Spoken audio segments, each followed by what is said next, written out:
స్వతంత్ర దినోత్సవ వేడుకల్లో తెలుగు రాష్ట్రాల ముఖ్యమంత్రులు చేసిన వ్యాఖ్యలు కీలకంగా మారాయి.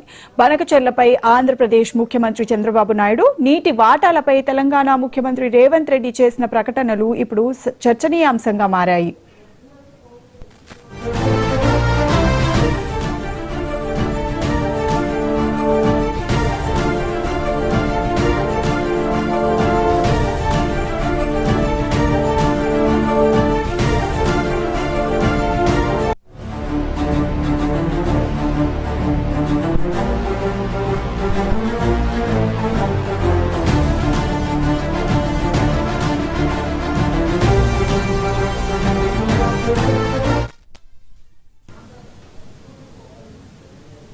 తెలంగాణ ముఖ్యమంత్రి రేవంత్ రెడ్డి కృష్ణా గోదావరి జలాలపై తెలంగాణ హక్కుల విషయంలో రాజీ పడబోమని తేల్చి చెప్పారు.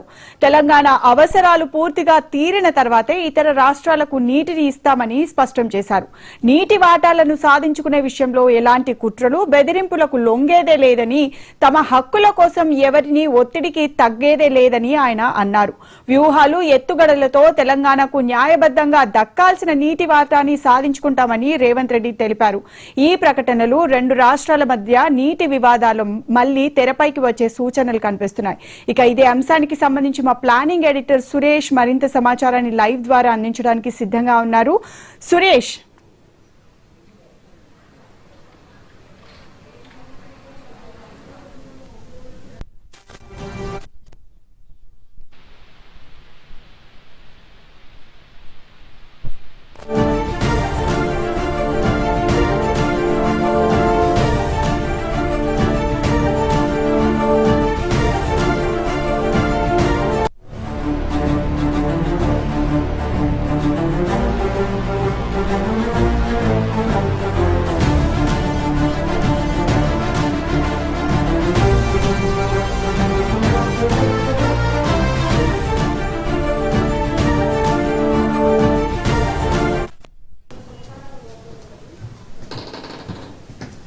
స్వతంత్ర దినోత్సవ వేడుకల్లో తెలుగు రాష్ట్రాల ముఖ్యమంత్రులు చేసిన వ్యాఖ్యలు కీలకంగా మారాయి.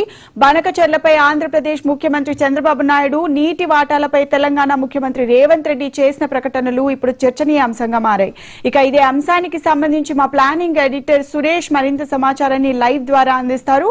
సురేష్, బబిత, మీరు చెప్పినట్టు ఏదైతే బనకచెర్ల పోలవరం బనకచెర్ల లింక్ ప్రాజెక్ట్ అనేది ఇప్పుడు రెండు రాష్ట్రాల మధ్యలో ఒక రాజకీయ వివాదానికి కేంద్ర బిందువుగా మారిందని చెప్పొచ్చు. ఆ నేపథ్యంలోనే ఇవాళ రెండు రాష్ట్రాల ముఖ్యమంత్రులు కూడా చేసిన వ్యాఖ్యలే అనే దానికి ప్రాధాన్యత చేకూరింది.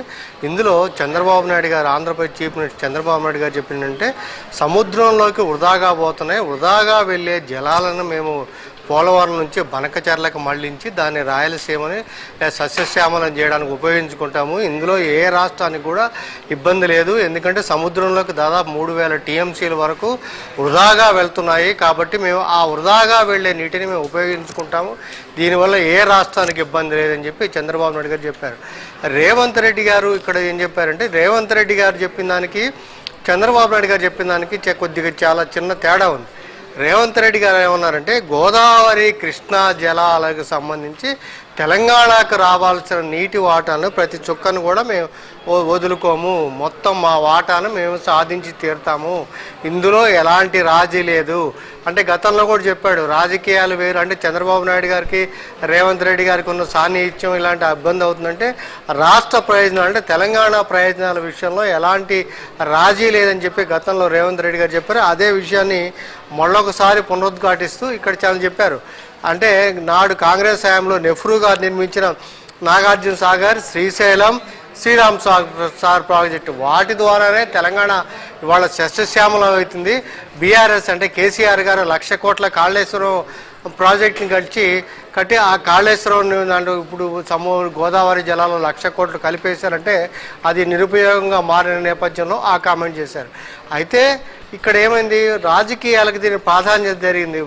హరీష్ రావు గారు చాలా స్పష్టంగా ఏంటంటే చెప్తూ వస్తున్నారు, కేసీఆర్ గారు కూడా దాని విషయంలో మాట్లాడుతూ వస్తున్నారు. ఏంటంటే రాజీ పడుతున్నారు అంటే, ఇక్కడ కాంగ్రెస్ ప్రభుత్వం, ఢిల్లీలోని ఎన్డీఏ ప్రభుత్వం రెండు కూడా ఏపీకి రాజీ పడుతున్నారు. అందుకని పోలవరం బనకచెర్లకి వాళ్ళు అడ్డుపడలేదు. కానీ మాకు ఎలా అడ్డుపడాలో అంటే బీఆర్ఎస్కి అంటే బనకచర్లానికి దీన్ని ఎలా అడ్డుపడాలో తమకు తెలుసు అని చెప్పి హరీష్ రావు గారు చెప్పారు. సో దాని మీద రేవంత్ రెడ్డి గారు మాట్లాడారు. ఏంటంటే అసలు దీనికి అంతా కూడా కారణం ఎవరై అంటే కేసీఆర్ గారు.